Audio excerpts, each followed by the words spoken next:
Well, I visit here with Stanley Fletcher. He's I want to say retired extension specialist. Not an extension research specialist. Research specialist. But he was given a special award here at the Southern Peanut Growers Conference, the Valor Award. And I know it was a total surprise to you, wasn't it? It was totally a surprise. I think some up close could tell where I was almost a little teary in the eyes. And when I mentioned it, I'm kind of speechless. You heard the chuckles through the audience. So have never heard me not have something always to say. You made a great presentation, and thanking everybody, including your wife and others who helped you all along the way all these years. Yeah, it was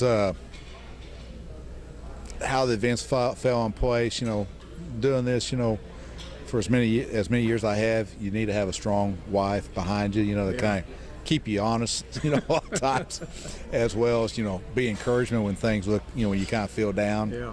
And they can do that. And it's also the leaders and the farmers around who've been very encouraging and been willing to work with me, as I sometimes push the envelope, as you know very much, to listen and see what they can.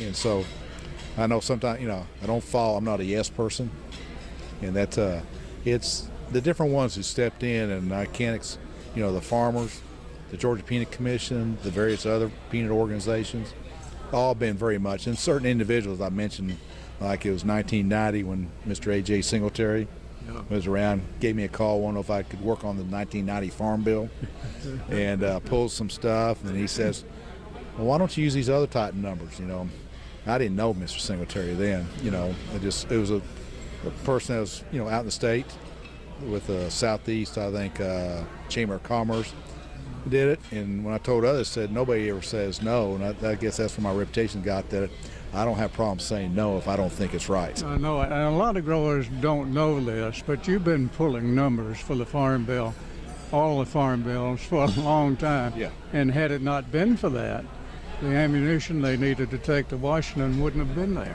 That's true. It started in 1990, where I think USDA came up with a blue book or something, and I worked out the numbers for how it's going to impact every county, and I remember getting a call from some of my friends in USDA saying, what the heck did you do? They want us to try to trash you, and we're having to tell them that is an option. And it changes, the dialogue. And then in 1996, when they wanted to drop the price down to $5.50 arbitrary. Yeah. My old colleague, which you remember, Dr. Dale Carley, and we pulled the numbers together and showed that you can't substantiate that, and it went the other way. And then with the NAFTA and the GATT trades, where they were originally what they had in there, I was able to figure out what was going on. It would have totally devastated the peanut industry in this country. And one of the issues was when you added in the cost of the land. Yes. And there were issues, people said, well, you already had the land, but that's still a cost factor. Oh, it is, because, you have to get a return on that land. Yeah. And that's where I find a lot of times they don't include the land, but most of the farmers, the majority of the land is rented that's being produced now. It's still, the land's owned by, the older folks, which is their retirement income. Yeah.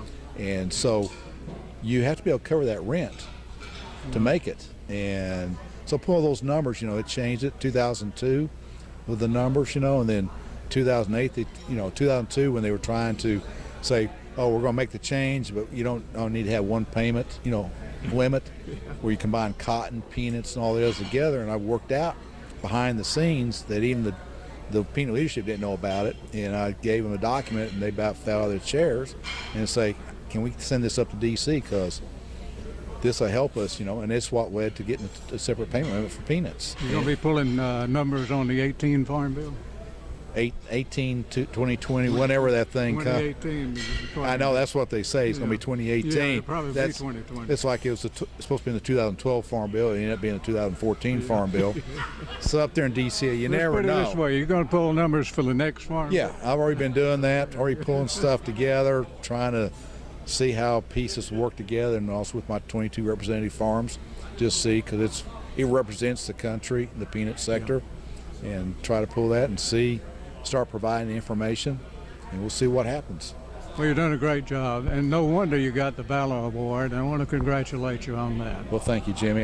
It's definitely a true honor, and it was unexpected, and I treasure it very much, and because it's from the folks, and that's the part. But to me, as I said in the end, the true Valor folks are the farmers out there because they're on the front line.